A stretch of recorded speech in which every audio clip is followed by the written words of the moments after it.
Bonjour à tous, c'est un plaisir de vous parler aujourd'hui pour ce documentaire. Nous vous souhaitons une très bonne visite dans les marais de Vitrezay, en Charente-Maritime, dans l'estuaire de la Gironde.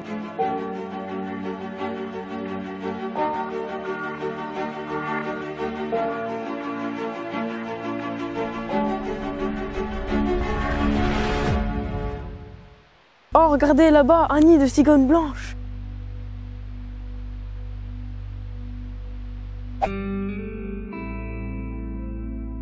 Emma, j'ai trouvé un nid de cigogne blanche. Est-ce que tu peux venir avec la longue vue?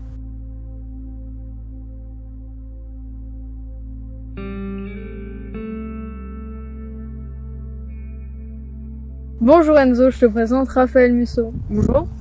Bonjour.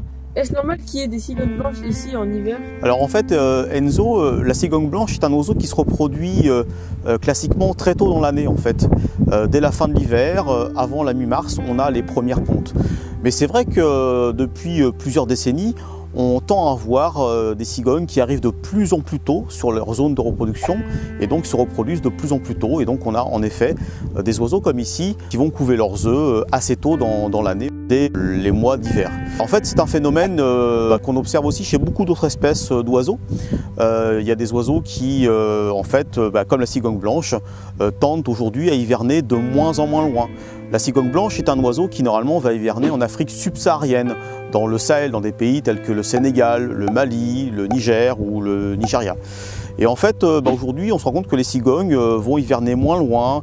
Elles vont plutôt s'arrêter au Maghreb, en Maroc, en Algérie.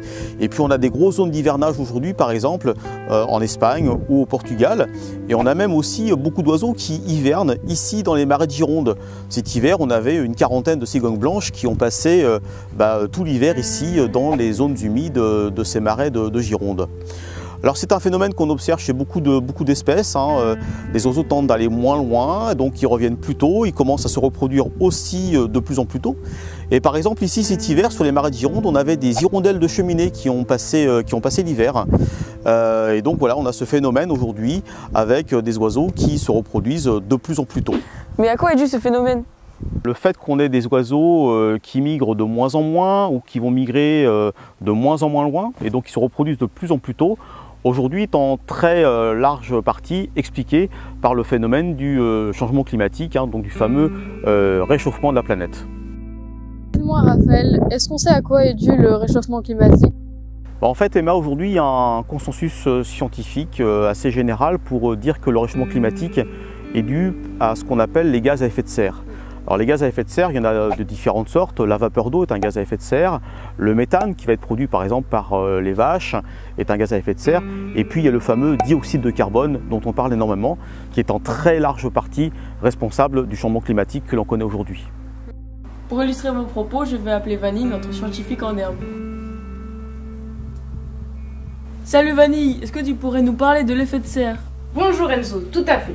Je vais te présenter une expérience intéressante. Prenons ce récipient. Imaginons qu'il symbolise l'atmosphère. Il est séparé en deux parties. Ici, il y a de l'air. Et dans celui-là, nous mettrons du dioxyde de carbone. Pour faire du dioxyde de carbone, nous allons avoir besoin de ces deux réactifs.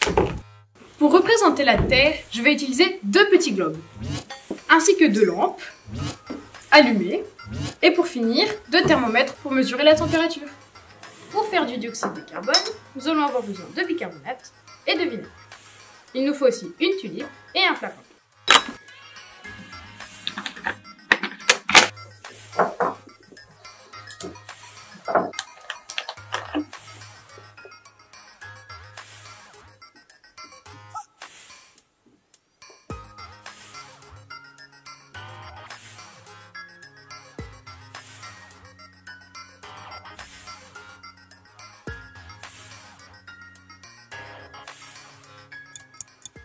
On peut voir que sur les thermomètres, les températures ont changé.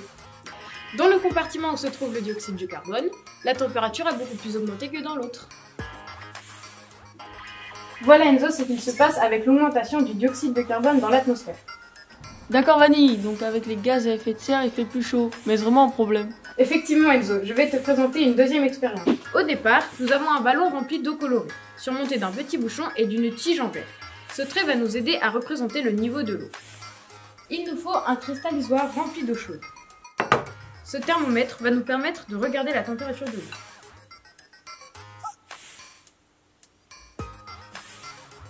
Nous plaçons le ballon dans le cristallisateur.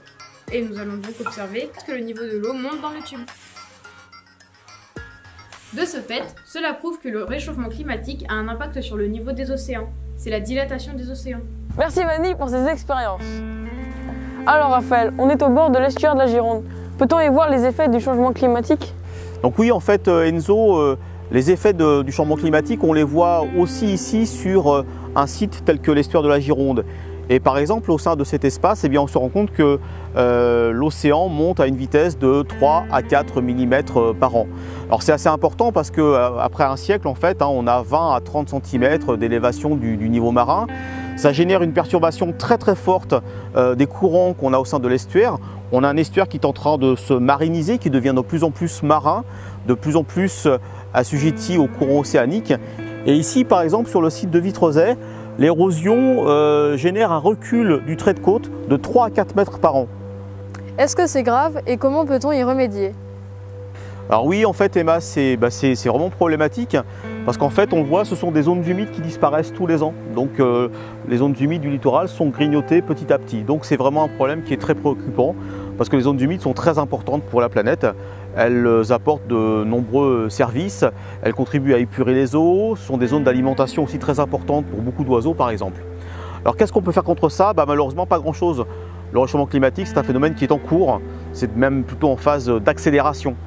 Alors du coup, ce qu'on est obligé d'imaginer, c'est d'essayer de voir comment est-ce que les zones humides, on va entre guillemets les transporter un peu plus loin. Et c'est par exemple ce qu'on a ici sur le site de Vitrezay. On voit, on a recréé une zone humide qui est plus loin, en arrière du littoral. Et c'est une solution en fait pour compenser les pertes de zones humides que l'on observe ici le long du littoral à cause du changement climatique.